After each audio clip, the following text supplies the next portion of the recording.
माँ कुदरत का एक ऐसा अजीम शाहकार है, जिसकी मोहब्बत, जिसकी कुर्बानी, जिसका इसार और बेलौस काम करना बारगाह रब्बुल इज़्ज़त में बहुत महबूब है। और जब परवरदिगार ने अपनी मखलूक से अपनी मोहब्बत की मिसाल देना चाही तो फिर बज़बान रिसालत सल्लल्लाहु अलैहि वसल्लम ये कहा कि 70 माओं से ज़्यादा मोहब्बत करने वाला है।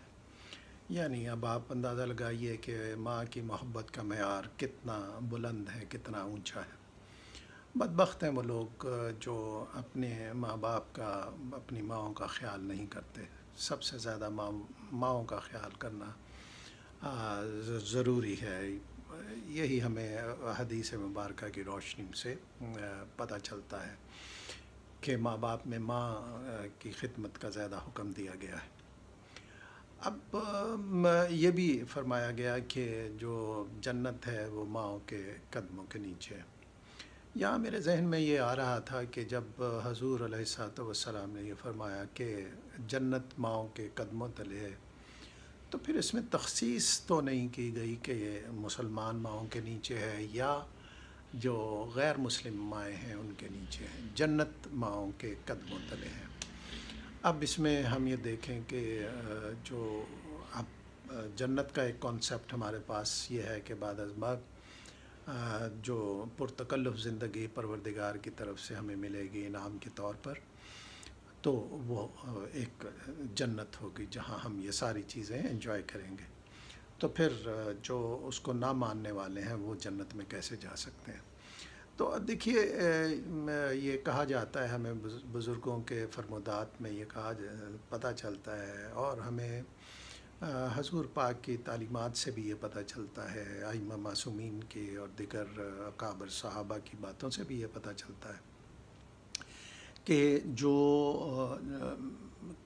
ना मानने वाले हैं, कुफ़ार हैं, जो परवरदिगार के वहदानियत पर यकीन नहीं रखते, हज़ूर पाक पे ईमान नहीं लाते, वो दुनिया को ही सब कुछ समझते हैं। वो ये समझते हैं कि ये दुनिया ही सब कुछ है, बस यहाँ एंजॉय किया जाए। वो इसी को पूरा साइश बनाने की कोशिश में लगे रहते हैं। लिहाजा वो बच्चे जो अपने वालदैन, जो गैर मुस्लिम है, मुसलमान नहीं है, लेकिन अपने वालदैन की खिदमत करते हैं, अताअत गुजारी करते हैं, फिर ये कैसे हो सकता है कि उनको उनका इस काम का सिला ना मिले? यकीनन उनका सिला मिलेगा। और ये पूछा गया हजूर पाक से एक सहाबी ने कि उसकी माँ गैर मुस्लिम है तो क्या वो उसकी खिदमत करे। हजूर पाक ने उसकी खिदमत करने के लिए, अपनी माँ की खिदमत करने के लिए कहा कि हाँ, अपनी माँ की खिदमत करो। सिर्फ़ ऐसे अहकामात जो दीन में रुकावट बने वो नहीं मानने। तो अब हम ये समझ सकते हैं कि वो गैर मुस्लिम औलाद जो अपने वालदैन की खिदमत करती है, अताअत गुजारी करती है, ताबे फरमान है, उनका ख़्याल करती है, तो उनको भी उसका यकीनन एक अफ़ज़ाना मिलेगा। और क्योंकि जो गैर मुस्लिम है वो इस दुनिया को ही जन्नत समझे हुए, लिहाजा उनको इस दुनिया में बहुत कुछ मिल जाएगा उस खिदमत के एवज़ के उन्होंने वालदैन की खिदमत की, लिहाजा इस दुनिया में ही वो बहुत आसाइश में गुजारा करेंगे। उनको बहुत ऐसी चीज़ें मिल जाएंगी जिसमें आसूदगी होगी, सब कुछ होगी।